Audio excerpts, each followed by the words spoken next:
ભગવાનના શરણે ગયેલા ભક્તો જ્યારે પોતાના જ પવિત્ર ધાર્મિક સ્થળોની બહાર ભય અને ગભરાટના ઓછા હેઠળ જીવવા માટે મજબૂર બને અને શ્રદ્ધા સાથે પ્રાર્થના કરવા જતા માસૂમ લોકોને રસ્તામાં રોકીને ડરાવવામાં આવે ત્યારે તેમના દિલ પર શું વીતતી હશે અને આસ્થાના આ પવિત્ર કેન્દ્રોને બચાવવા આખરે કયો નવો વળાંક આવશે, જે એક બહુ મોટું સસ્પેન્સ અમેરિકામાં ઊભું કરે છે કે વિદેશની ધરતી પર હવે પ્રાર્થના કરવા જતા ભક્તોની રક્ષા કોણ કરશે? દોસ્તો, અમેરિકાથી એક અત્યંત મહત્વપૂર્ણ, ભાવનાત્મક અને ઐતિહાસિક સમાચાર સામે આવ્યા છે, જે તમામ ધર્મના શ્રદ્ધાળુઓ માટે એક બહુ મોટી આશાનું કિરણ લઈને આવ્યા છે. યુનાઇટેડ સ્ટેટ્સમાં વસતા તમામ સમુદાયના લોકો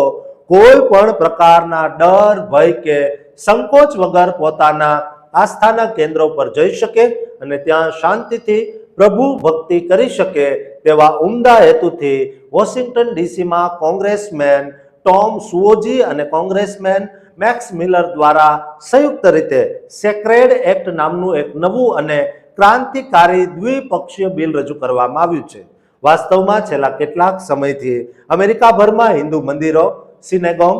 ચર્ચ, ગુરુદ્વારા અને મસ્જિદો જેવા પવિત્ર ધાર્મિક સ્થળોની બહાર ભક્તોને માનસિક રીતે હેરાન કરવાની અને ધમકાવવાની ચિંતાજનક ઘટનાઓમાં સતત વધારો જોવા મળ્યો હતો, જ્યાં ઉગ્ર પ્રદર્શનકારીઓ દ્વારા માસૂમ ભક્તોને અંદર જતા અટકાવીને તેમની સાથે શાબ્દિક દુર્વ્યવહાર કરવામાં આવતો હતો. અને આવી અપ્રિય અસામાજિક પ્રવૃત્તિઓને જડબાતોડ જવાબ આપવા માટે જ આ કાયદો લાવવામાં આવ્યો છે. આ ઐતિહાસિક કાયદાની સૌથી મજબૂત અને કડક જોગવાઈ ધાર્મિક સ્થળોની આસપાસ બફર ઝોન બનાવવાની છે, જે હેઠળ કોઈ પણ ધાર્મિક સ્થાપત્યની આજુબાજુના 100 ફૂટના વિસ્તારને સંપૂર્ણ સુરક્ષિત ક્ષેત્ર જાહેર કરવામાં આવશે. અને આ નિર્ધારિત બફર ઝોનમાં જો કોઈ વ્યક્તિ કોઈ શ્રદ્ધાળુને ઈરાદાપૂર્વક ધમકાવશે, શારીરિક રીતે તેનો રસ્તો રોકશે અથવા હેરાન કરવાના બદ ઈરાદાથી તેની 8 ફૂટની નજીક જવાનો પણ પ્રયાસ કરશે, તો તેને અમેરિકાના કાયદા મુજબ સીધો ફેડરલ ગુનો ગણવામાં આવશે અને તેને બહુ આકરી સજા ફટકારવામાં આવશે. આ મહત્વપૂર્ણ બિલનું આખું નામ સેફગાર્ડિંગ એક્સેસ ટુ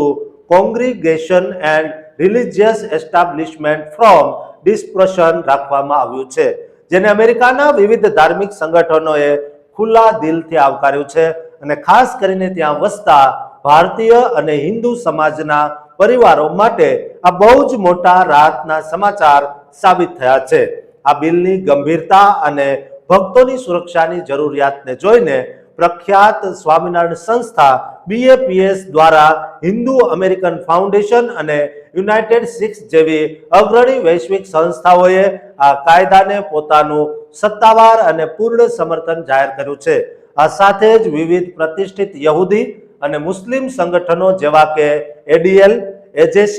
અને ISNA પણ આ કાયદાની તરફેણમાં મજબૂતીથી આગળ આવ્યા છે, જે સ્પષ્ટ કરે છે કે આ કાયદો કોઈ એક જાતિ માટે નહીં, પરંતુ તમામ ધર્મોની પવિત્રતા જાળવવા માટે કેટલો અનિવાર્ય છે. અમેરિકી સાંસદોએ આ અંગે વધુ વિગતો આપતા સ્પષ્ટ કર્યું છે કે દેશનું બંધારણ લોકોને શાંતિપૂર્ણ રીતે પોતાની વાત રજૂ કરવાનો અધિકાર ચોક્કસ આપે છે,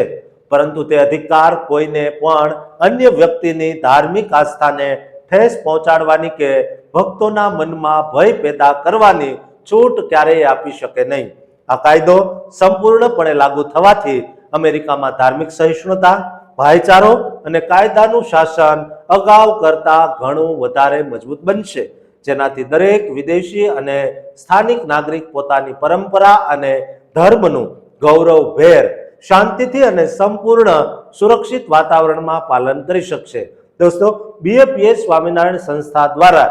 જે રીતે આ કાર્ય કરવામાં આવી રહ્યું છે તેના વિશે તમે કોમેન્ટ જરૂર કરજો અને દરેક હિન્દુ, દરેક ભારતીય, દરેક ગુજરાતીને આ વિડીયો શેર કરજો, કારણ કે આપણા હિતની વાત છે, તેમાં સાથ સહકાર દરેક આપે. દોસ્તો, આ ચેનલને સબસ્ક્રાઇબ કરવાનું પણ ચૂકતા નહીં.